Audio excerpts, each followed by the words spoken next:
Miya George ഒരു നടിയും മോഡലും ടെലിവിഷൻ ആർട്ടിസ്റ്റുമാണ്. തമിഴ് തെലുഗു സിനിമകൾക്കൊപ്പം പ്രധാനമായും മലയാളത്തിലും അവർ അഭിനയിക്കുന്നു. ടെലിവിഷൻ സീരിയലുകളിൽ സഹനടിയായി അഭിനയിച്ചുകൊണ്ടാണ് മിയ ജോർജ് കരിയർ ആരംഭിക്കുന്നത്. 2010 രാജസേനൻ സംവിധാനം ചെയ്ത ഒരു സ്മോൾ ഫാമിലി എന്ന സിനിമയിലൂടെയാണ് മിയ ജോർജ് മലയാള സിനിമയിലേക്ക് ആദ്യമായി അരങ്ങേറ്റം കുറിക്കുന്നത്. അതിനുശേഷം ഡോക്ടർ ലവ്, ഈ അടുത്ത കാലത്ത് മെമ്മറീസ് എന്നീ സിനിമകളിലെ വേഷങ്ങൾ ശ്രദ്ധേയമായി വാണിജ്യ വിജയമായതിനു ശേഷം നടി തമിഴ് ചലച്ചിത്ര മേഖലയിലേക്ക് ചുവടുമാറ്റി. ഒരു മലയാളിയായ മിയ ജോർജ് മഹാരാഷ്ട്രയിലാണ് ജനിച്ചത്. 2015 അമരകാവ്യം എന്ന തമിഴ് സിനിമയിലെ അഭിനയത്തിന് തമിഴകത്തെ TNSFI അവാർഡും മിയ സ്വന്തമാക്കി.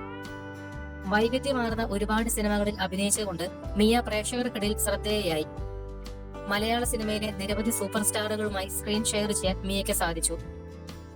2020 വിവാഹിതയായ ശേഷം മിയ സിനിമകളിൽ നിന്നും ചെറിയ ബ്രേക്ക് എടുത്ത് വീണ്ടും TV ഷോകളിൽ അവതാരകയും ജഡ്ജുമായി വന്നിരുന്നു. അഭിനയത്തിന് പുറമെ മിയ ഇപ്പോൾ പരസ്യങ്ങളിലും മോഡലിംഗ് രംഗത്തും ശ്രദ്ധ കേന്ദ്രീകരിക്കുന്നുണ്ട്. വെറും 31 വയസ്സ് മാത്രം പ്രായമുള്ള മിയ ജോർജിന്റെ ശരീരത്തിന്റെ അളവുകൾ യഥാക്രമം 34, 25, 35 എന്നിങ്ങനെയാണ്.